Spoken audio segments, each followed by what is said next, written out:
is the Situation Room.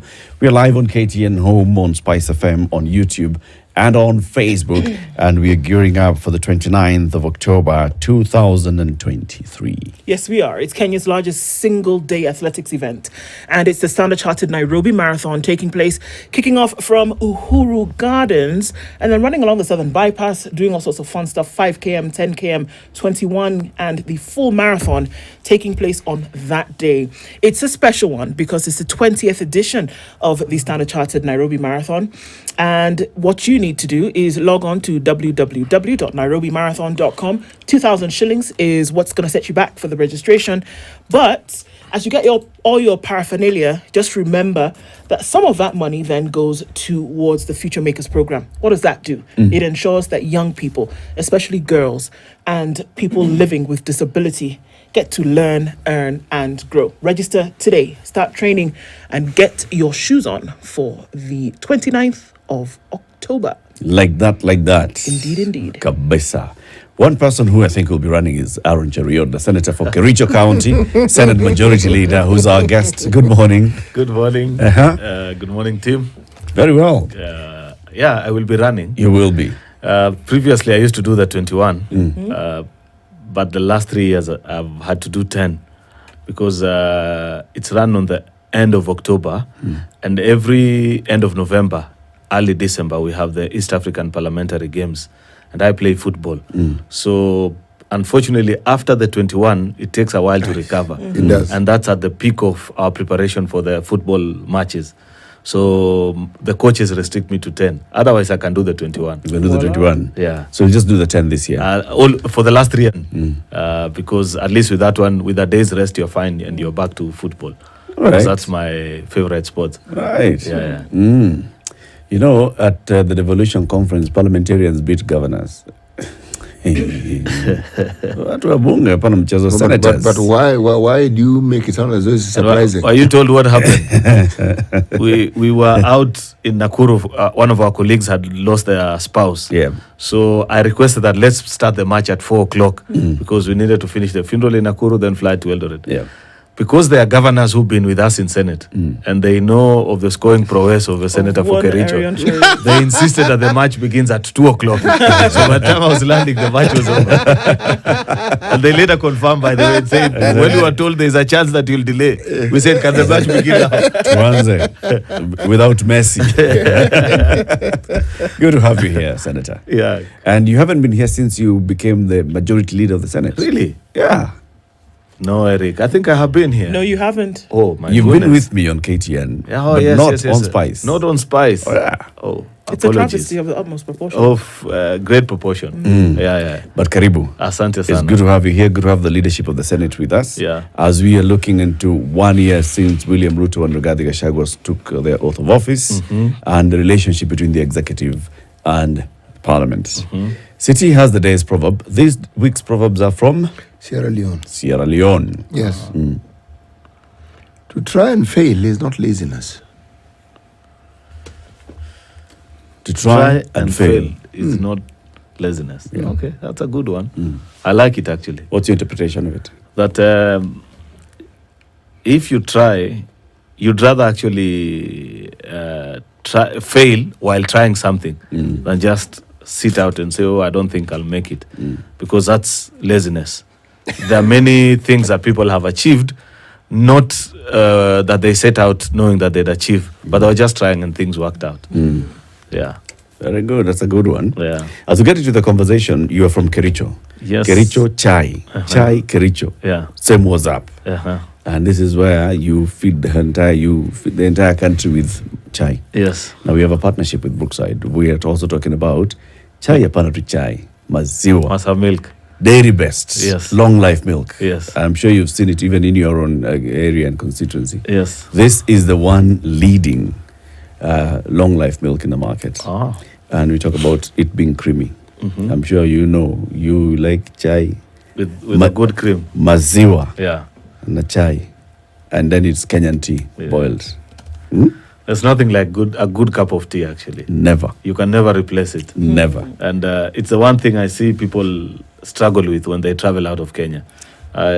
Myself, I have to make confessions. I carry tea bags because you can't find anything close to our tea. You can't find our tea. The blend they make out there, you taste and You're not sure. it is something that is supposed to be tea, but it's not tea. Kabisa. Yeah. Kabisa. Yeah. So, Senator, as the Senate Majority Leader, what exactly is your job? I lead a team. Okay, it's in two parts. First, you're leader of the House because the overall responsibility falls on you. The House, if it succeeds in its mandate, is because you provided leadership. There are many issues that, especially in the Senate, over the last 3 terms that have been, hardly do we disagree.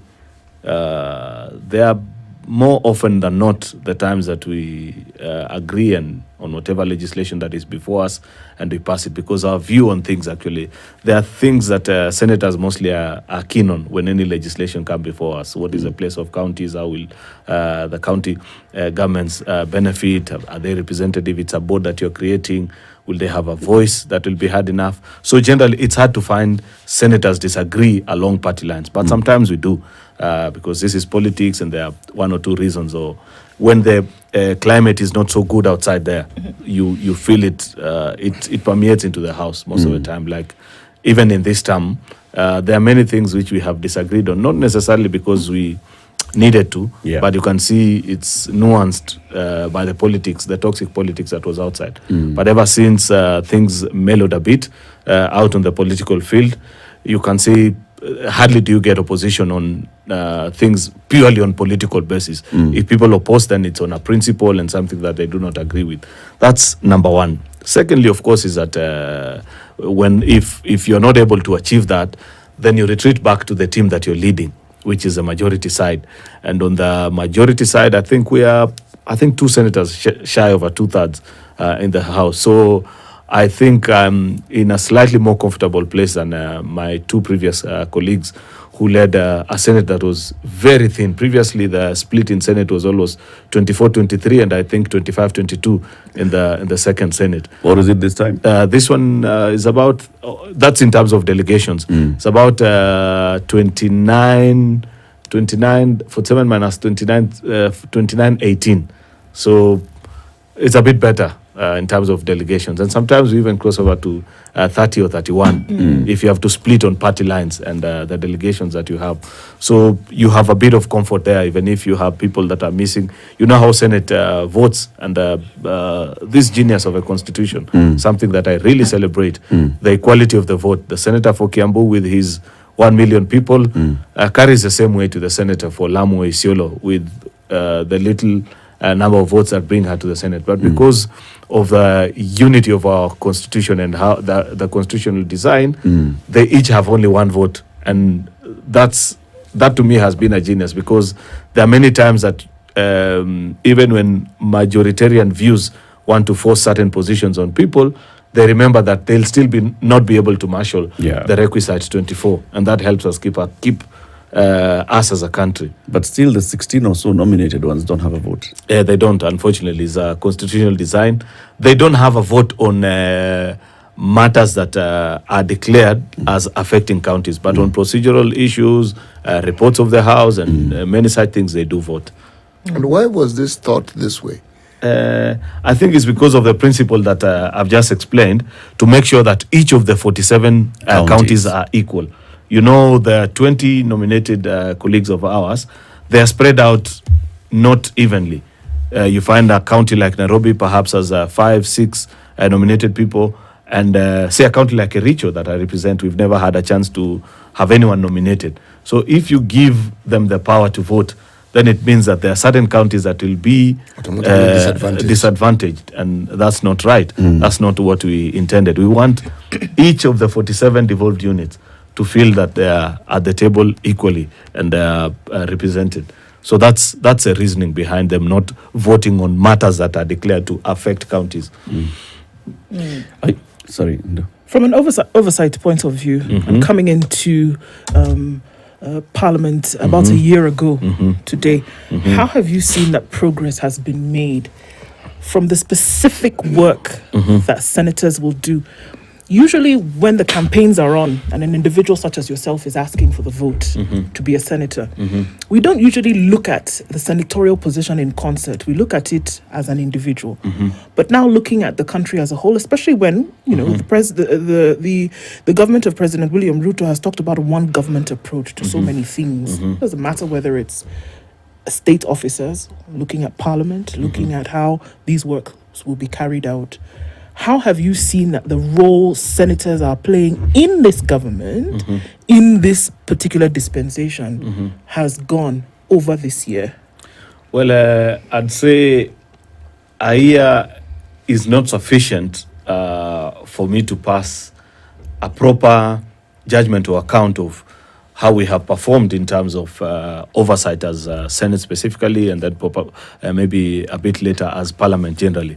But I'd say that on the basics, we have the fundamentals right. Because if you've seen one of the big policy decisions that came out of our first parliamentary group retreat in Naivasha that was chaired by the party leader immediately we were elected. I think by that time, either they had not been sworn in or just before they had been.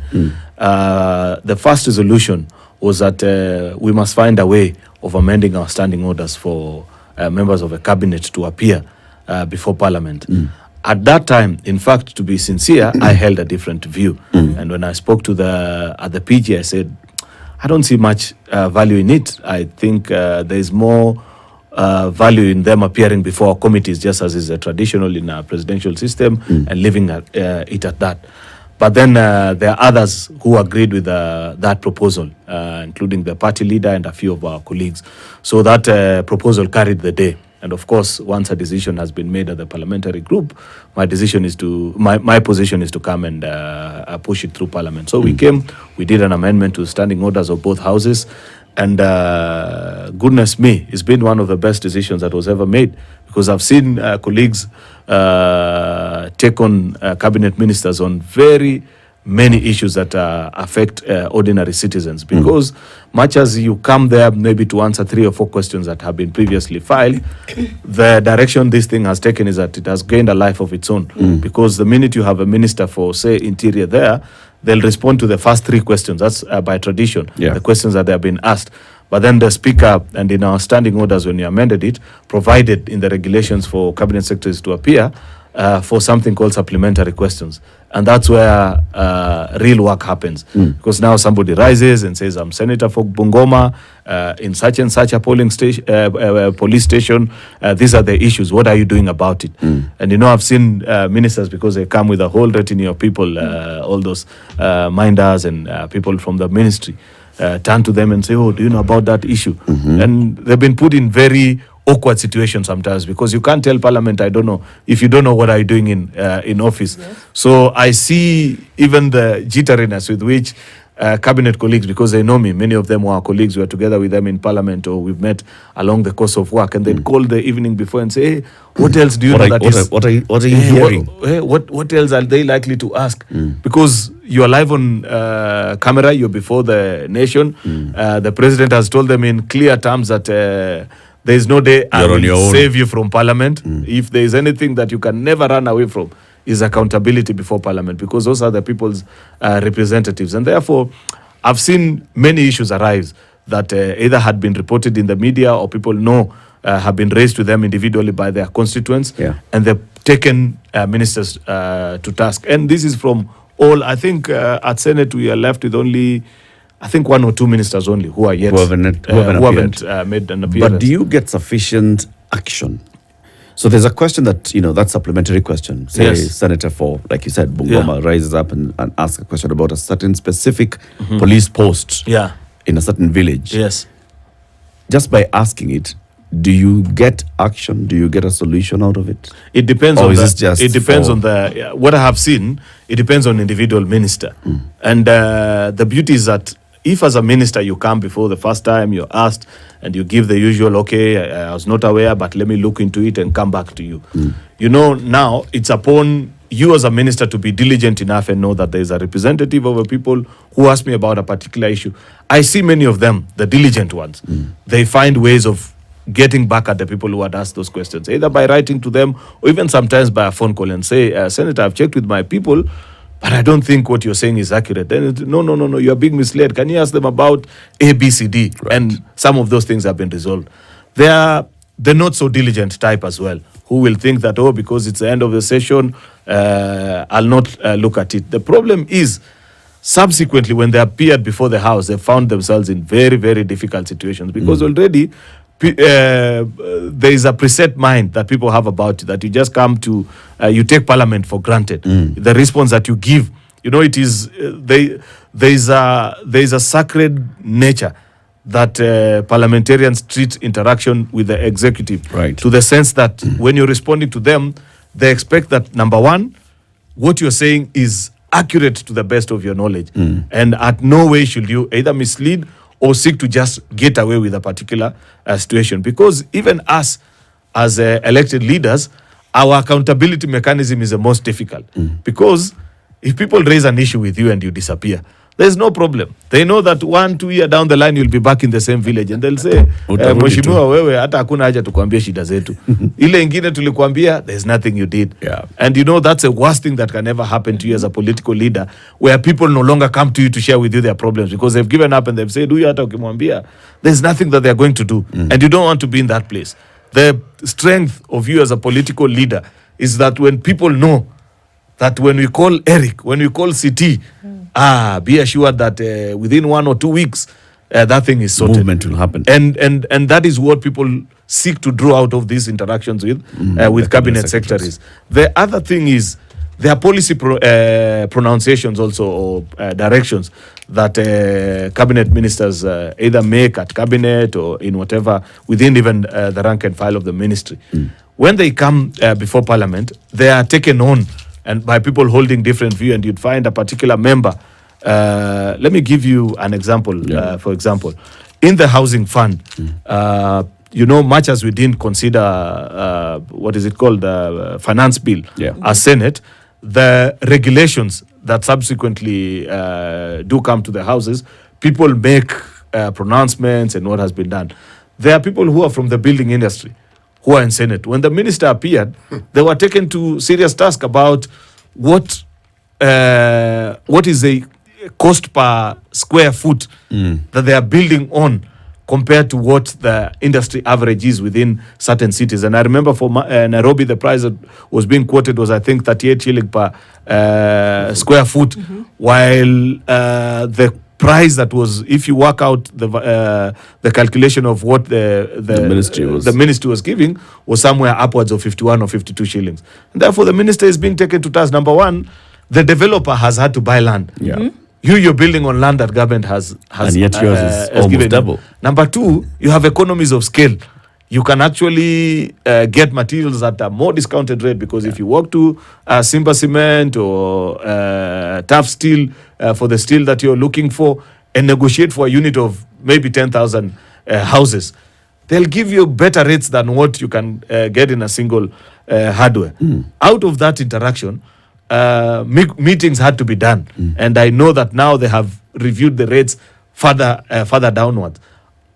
Two of our colleagues, the ones who raised that particular issue, are still not satisfied, and they are insisting that you shouldn't be competing with the private sector, because they have cost which you as government, because number one, because of scale, and number two, you know that in any building, especially in the big capitals of this country, anywhere between 30 to 40% is first value of land.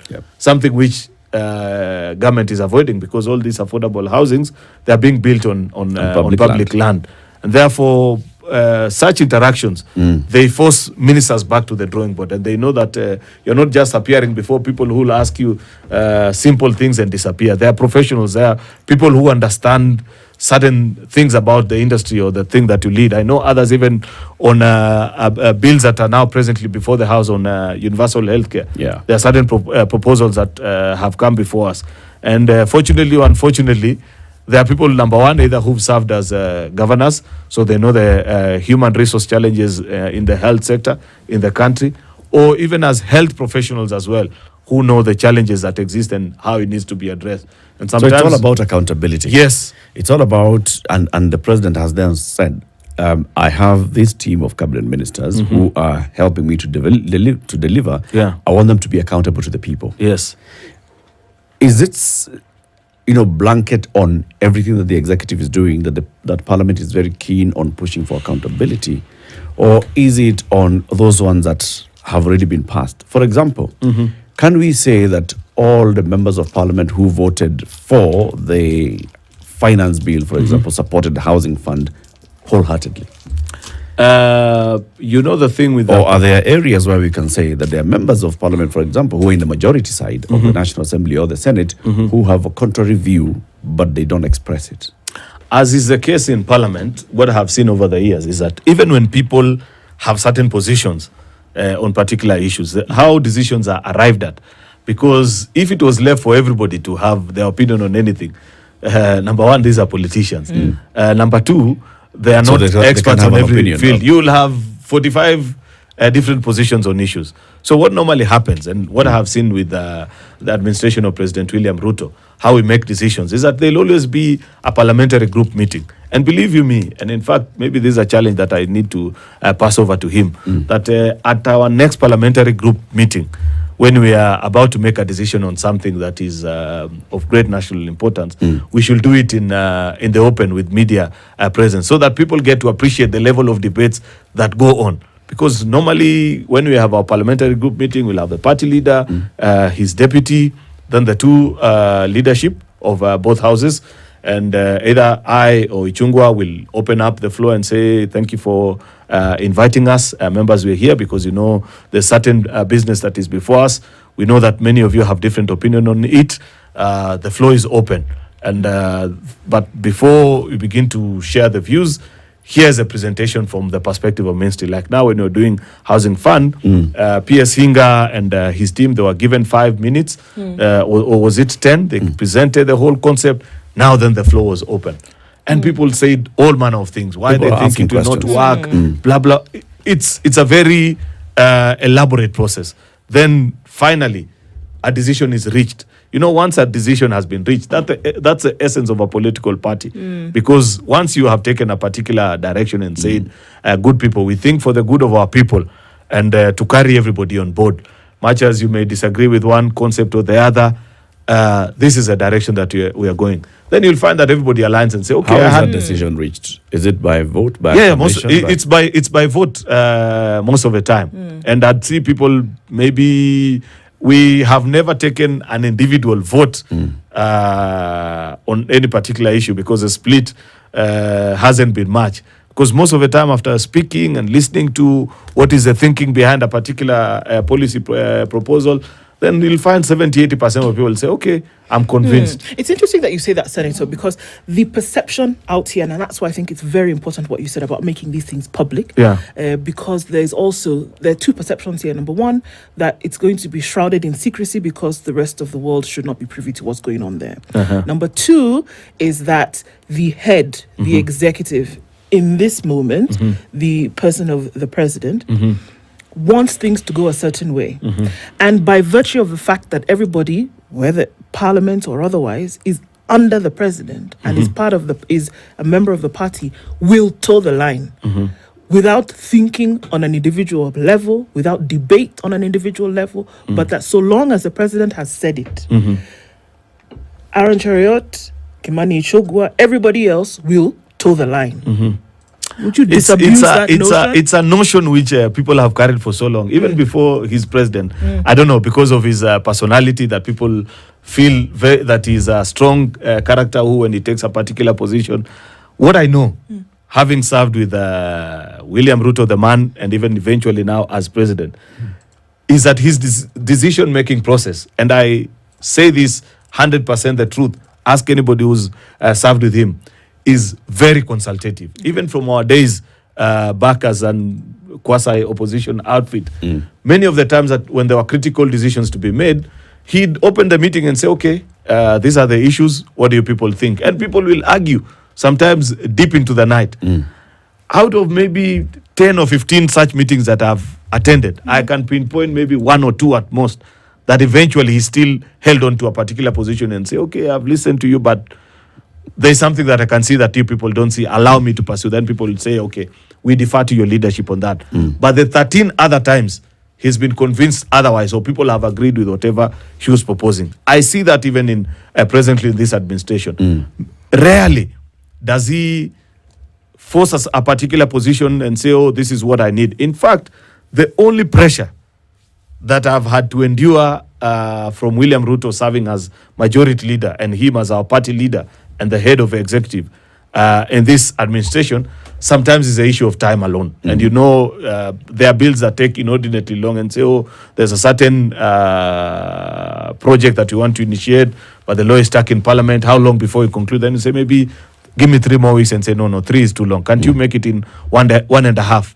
But on the contents and how it's done, hardly do we find that position taken, especially if it's something that hasn't been discussed at the parliamentary group meeting. He will allow parliament to do its part. Because in any case, if he holds a contrary view, remember, he still has mechanisms through which he can either send back a memorandum to parliament, and the constitution allows him. And therefore, I think it's a notion which we strongly need to disabuse people. But like I've said earlier, perhaps a lesson here is we need to make some of our parliamentary groups meeting in the open so that people appreciate that. Actually, oh, okay, so these guys argue.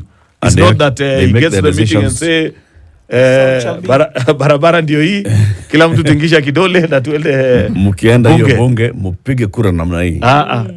Never happens it's like all that. Conscientiously. Yes. How do you say it? It's one of, I've said it 3 times in my life. And 3 times meaning it's the 3 oaths that have taken in And parliament. I swear I shall conscientiously. And you leave it at that. You never repeat it again. 26 minutes to 9. Aaron Cheruiyot is the Senate Majority Leader and the Senator for Kericho County. He's our guest this morning. Looking back at 1 year of President William Ruto's administration and the Kenya Kwanza administration, what's the relationship between the executive and the legislature? He's here. Let's take this break. We'll be back shortly and continue the conversation.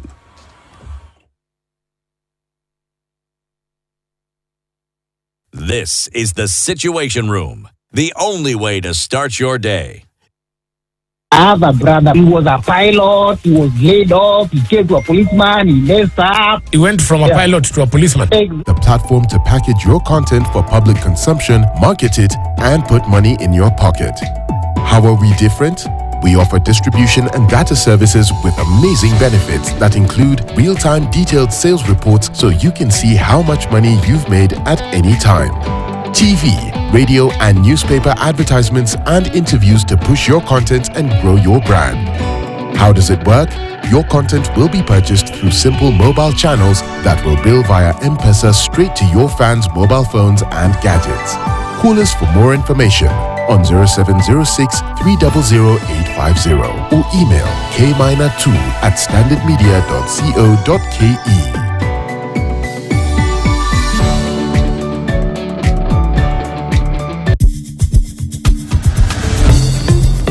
We value your feedback and welcome your comments, queries, and complaints regarding our content.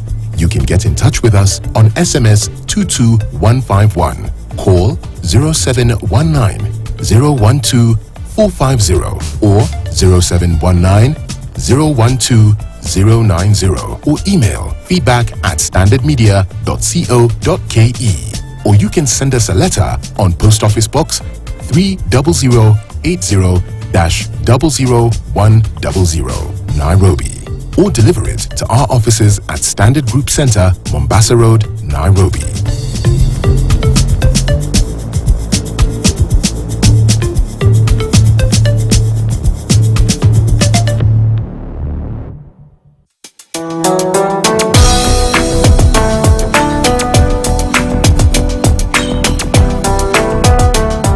Karibu Hula Balu Estate. Mtaa mmoja umetulia vizuri. Urafiki ndo kusema hii mtaa. Kata maji ni crazy buda. Raia hapa ni wastaarabu kuruka. Na in case kuna noma inashughulikiwa na ungwana.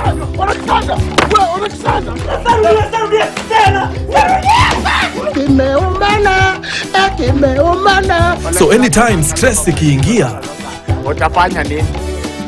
oga na furaha.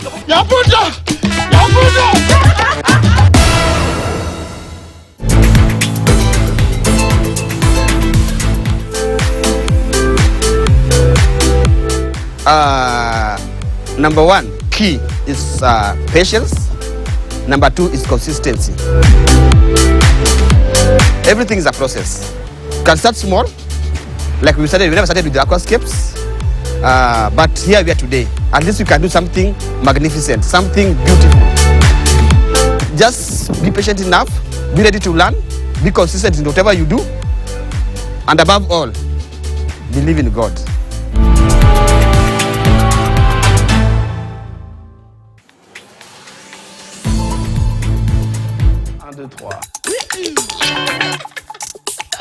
Get inspired by Afrimax.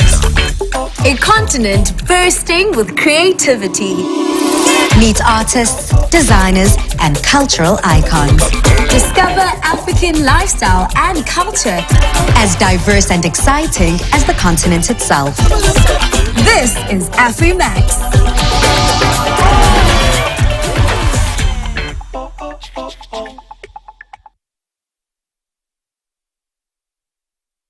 That we vote presently, and this is what I find to be the most dignified way of handling parliament, is that I have just told you that on any major decision that parliament has had to take, there has always been a parliamentary group meeting before, and I have told you people sit down, they discuss. Those that hold a contrary view are given the opportunity to express themselves and say, no, I don't agree with this decision because of A, B, C, D, and they get the clarifications, because most of the time is either misinformation or perhaps they are skeptical, or if they have doubts about how certain things will be, then an amendment is made. I have seen certain amendments introduced actually at parliamentary group meeting level, because I know for a fact, for example, I can't remember which particular legislation that was, that the biggest pushback that people had was on the fact that there weren't enough governance controls on that particular proposal that was being made, and the president agreed with them and said, okay, I know what my people in the executive fear, this being called to parliament every now and then to come and explain. It's a difficult thing, but unfortunately it's a commitment that we cannot run away from, because these are representatives of people.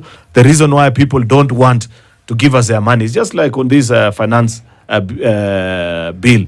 When you listened to the views most of the time of the people that were opposed to it, yes, there are those that purely didn't want any coin to leave their pocket for obvious reasons that it's tight, and nobody ever accepts anywhere, not just in Kenya but across the world. But the bigger doubt that people had is this money going to be used prudently? And that's the biggest doubt. And on many times when any proposals have come before us at the parliamentary group and at parliament as well, is what checks have been put in place to ensure that this money is going to be used for its intended purpose. Luckily for us, up to now, we haven't had a situation where we've had to face off with a cabinet secretary and say, we gave you this, or we created for you this fund, or there's this parastatal that's in your organization, and certain funding has been lost, and we don't have answers to it. So that we take them on and say, either you take responsibility, or the people that have misappropriated these funds are brought to book. But then there are those who would argue if you compare those two systems, yes, one, there is no parliamentary group meeting that's being called by the party leader. There is no caucusing that happens outside of parliament. But then there are these supposed calls that are made and the direction is given. But then you've been given a free will and a free reign to actually go and vote with your conscience in the House. And nobody can say, but you see, we sat and we agreed. Whereas now, Once the decision is made at the parliamentary group meeting, you don't have any moral ground to go back and consult with your people and then take a different stand when it comes to the vote in the House. Yes. You could say that this one is actually the one that's captured. Unlike the 12th Parliament, No, where remember- you still had the free reign. You voted Remember, willingly there and is freely. nothing called a free reign even in the 12th one. A decision is made either way. You have been told that this is the position. Many times, You voted against some some of them because I mean we were not in agreement with them. But for all my colleagues that were still supportive of the administration, then I saw them agonize with some of the things and say, okay, I don't agree with it, but Why? Yes, but why? And that's the because question, yeah. people fear parties are very strong. That's the thing that people Are parties strong or are individuals? no strong? it's parties actually. Look at it in many of our strongholds or the politically the basis. the political basis of both formations in the country. 80 actually % of members of parliament, governors and MCAs come from the dominant party in that particular region. Yeah. That tells you the position of a political party. Yeah. And therefore the argument from the political party leadership side is, you know very well that I came with you to your county. There are certain promises that we made. And it is on the base of that promise that people voted for you, voted for me, and jointly they expect of us that we'll execute. How do you want me to achieve those promises if you don't allow some of these decisions that you're making? And that's the overall overarching principle of this consultation at parliamentary group level and expecting everybody to follow a certain cue. To come to your question on why do people make these decisions, it's because people fear that if you fall out with your party and you come from a particular region, chances are at the next election They will never see the light of day. it's not easy Okay. to take on the strength and the might of a political party when you're running either as an independent. The principle of independence is yet to be appreciated, not just in Kenya, but even in the oldest of democracies. You know that it's something that people still struggle with. In even the more mature democracies than Kenya, people still vote along party lines. There are people who, in fact, have come to discover, now having gone through elections, that the decision sometimes is not made even in those rallies. That they're about, maybe in a polling station of about 1,000 people, about 300 or 400 at most will show up when you go there for a rally. But there's another 600 that never leaves their home. Yeah. They'll just come on election day and say, this region we are in UDA.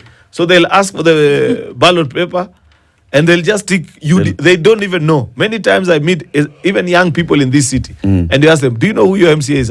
Mi nilipiga tu UDA kutoka MCA baka president. So that's a strength. That's the reality of That's our the reality of political parties. And that's why people, to a greater extent, to borrow your words, fear going against the grain of political parties. But wouldn't you say that there is a symbiotic relationship between political parties and the leadership? Why I say this is that you will find that we have very many political parties, and every once in a while you'll find people are elected on a party that isn't dominant in that particular region. Or there are parties we've had which were once dominant, and once the leaders who led them were out of power, you actually forget that those parties actually exist.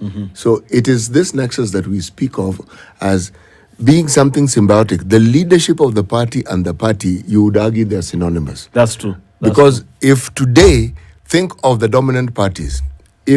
Let's start with Kalonzo. If Kalonzo was not there, how would Wiper fare? It's just a question. If Raila Odinga wasn't there, how would ODM fare?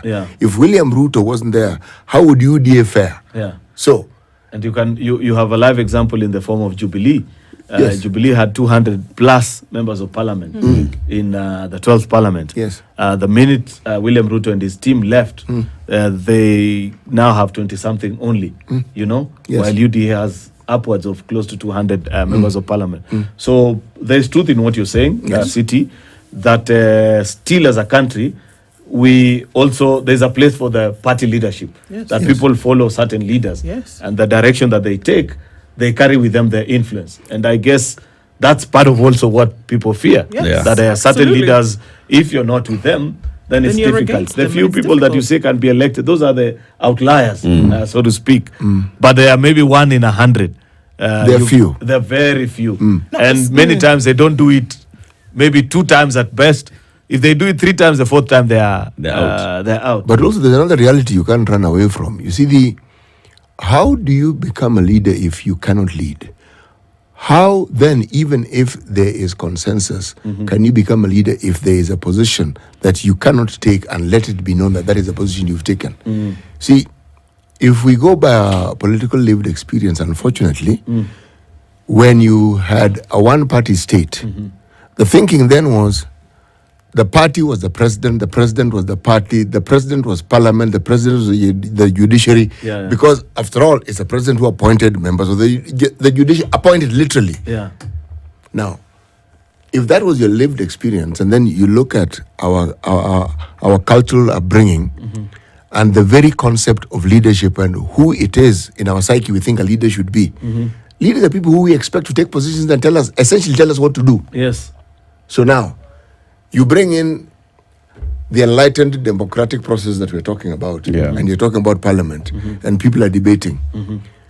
It is very difficult for people to move away from that particular thought process. When the leader speaks, you are more likely to go with what the leader says, even if you have a differing opinion. Yeah. The key thing is there an opportunity for you to express that differing opinion, and to be allowed to actually speak it out? Now, that is what I think multipartism and all these things that we've been talking about exist. But in many cases, again, our lived experience, people who've differed with leadership, you don't fare very well. Shown the door. You're out. And that's You the thing. don't- And No, that's but why I speak you about don't that fare fear, very Senator, well. If I can just jump onto that now Yes. and say, look, and that is the fear that you fear being shown the door. You fear losing points when it comes to political or social expediency. And so the likelihood of you going against what the position is very low. Now, that reality is known to many people. Yes. So one has to ask the question, does the loyalty then to the party, because of what we've just said, does it trounce the loyalty to the individuals who went to the vote? There's something City said which was quite profound in the opening remarks, and I was excited with that part because I thought, have you been sharing notes with William Ruto? Because each time he opens a parliamentary group Advisor, meeting, Ujamaa. maybe he's a secret advisor, because he normally reminds people that I hear many of you say that that's not what the ground wants. Then they say, so why are you a leader? I thought the reason you're a leader is because people sat down and they looked at all of themselves and they said, so who amongst us can we grant the opportunity to lead us and show us direction? If people have granted you that opportunity and they've said, please show us the way, you cannot suddenly retreat back to them and say, by the way, what are you guys saying? And then what they say, Which you is say the way. that's a popular opinion, which is what CT says and what I've had the party leader, William Ruto, say many times during our parliamentary group meetings, that while it is important to listen to views of the people, it should never be lost to you that there is a reason why they gave you the position of responsibility and say, be our leader. Perhaps see things better than us. Have the opportunity to appreciate these things beyond our understanding as your fellow constituents, and come and convince us that the position you have taken is in our best of interest. But it should be based on you having consumed very many other opinions Yes. and perspectives Exactly. and considerations. Yes. So when you go back to your people, you're actually telling them, I know this is what you feel, Yeah. but let me show you Yes. why this may not work for us. Exactly. Okay? No, not necessarily because that coming, unajua tuliambia, tulikuja tukasema, Yeah. na unajua mkubwa amesema tuende hivi. No. If you do that, then you're not a leader. And there's also, that's one, but number two also, there must be purity of purpose. There must be the sense in which that you for sure are convinced that what you're saying is the truth and you're not motivated by other factors. There is no tender that you have lined up. There is no interested stakeholder who has whipped you in a particular way because they stand to benefit because of a particular policy decision. That's where you get it wrong. But if there is purity of purpose and you know for sure that if this policy proposition was to go through, then I can go back and face my constituents 2-3 years down the line and tell them, you guys did believe, but look at what has happened. And people will say, okay, you are wise. I'm going to give you two examples where I'm questioning Parliament's oversight, responsibility, and role. Okay. Number one, Parliament considered the regulations in the Public Finance Management Act, creating the Hustler Fund. Okay. Parliament approved those regulations. And the regulations were saying this is how the fund shall be established, this is how the fund shall be governed. There will be a board, there will be a secretariat led by a CEO, and this is how the management of this fund will be. But before the operationalization of that structure, the Hustler Fund was launched and it was being governed out there in the public. Parliament did not ask a question. Right now, there's the housing fund, housing levy. Are there regulations that Parliament has considered and approved for the management of the housing levy? And yet the housing levy is already being deducted. Those are two instances where, so yes, Parliament has sat, you have sat in parliamentary group, you have agreed that this is how it shall happen, this will be the governance framework, but without the governance framework, the fund is being operationalized and Parliament is quiet. I told you earlier, Eric, and I didn't want to go into details, but now that you've asked that question, unfortunately, I'll be forced, though albeit with a lot of caution, that the only pressure I get from William Ruto as majority leader, and the same I'm sure Ichungo can say, is on delivery time of the bills that come to Parliament. That many times it's good people, perhaps a month, 2 months, 3 months sometimes in some of these bills, has taken too long. Can you conclude on the process? Make a determination either way. Yeah. How did we get there? Because of that Hustler Fund experience.